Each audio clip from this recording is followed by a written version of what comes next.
الحمد لله الذي هدانا لهذا الدين وما كنا لنهتدي لولا أن هدانا الله والصلاة والسلام على من لا نبي بعده أما بعد فأعوذ بالله من الشيطان الرجيم بسم الله الرحمن الرحيم شهر رمضان الذي أنزل فيه القرآن هدى للناس وبينات من الهدى والفرقان فمن شهد منكم الشهر فليصم وقال النبي صلى الله تبارك وتعالى عليه وسلم أتاكم رمضان شهر بركة يغشاكم الله فيه فينزل الرحمة ويحط الخطايا ويستجيب فيه الدعاء ينظر الله سبحانه تبارك وتعالى إلى تنافسكم فيه رواه الطبراني او كما قال النبی صلی اللہ تبارک و تعالی علیہ وسلم۔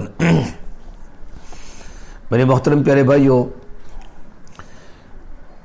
یہ مہینہ جو چل رہا ہے وہ شعبان کا مہینہ چل رہا ہے، بڑا مبارک مہینہ ہے۔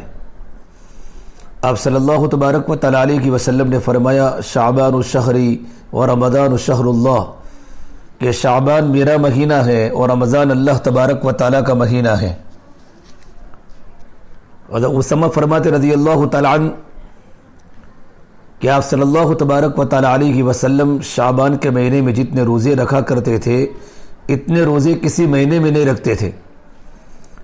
تو صحابہ نے پوچھا یا رسول اللہ صلی اللہ تبارک و تعالیٰ علیہ وسلم، آپ شعبان کے مہینے میں اتنے کثرت سے روزے کیوں رکھتے ہیں؟ تو فرمایا اللہ کے نبی صلی اللہ علیہ وسلم نے کہ شعبان کا وہ مبارک مہینہ جو رجب اور رمضان کے درمیان ہے، اس مہینے میں اللہ تبارک و تعالیٰ کے پاس بندوں کے اعمال نامے پہنچتے ہیں۔ تو میں چاہتا ہوں جس وقت میرا اعمال نامہ اللہ تعالیٰ کی بارگاہ میں پیش ہو تو میں روزے کی حالت میں رہوں۔ فَأُحِبُّ أَن يُرْفَعَ عَمَلِي وَأَنَا صَائِمٌ۔ آپ صلی اللہ تبارک و تعالیٰ علیہ وسلم شعبان سے ہی رمضان مبارک کی تیاری فرماتے تھے، بلکہ رجب سے ہی تیاری فرماتے تھے۔ جب رجب کا چاند دیکھتے تھے تو آپ دعا فرماتے تھے، یا اللہ تو رجب کے مہینے میں برکت دے، شعبان کے مہینے میں برکت دے اور مجھے رمضان تک پہنچا دے۔ اللہم بارک لنا فی رجب و شعبان وبلغنا الی رمضان۔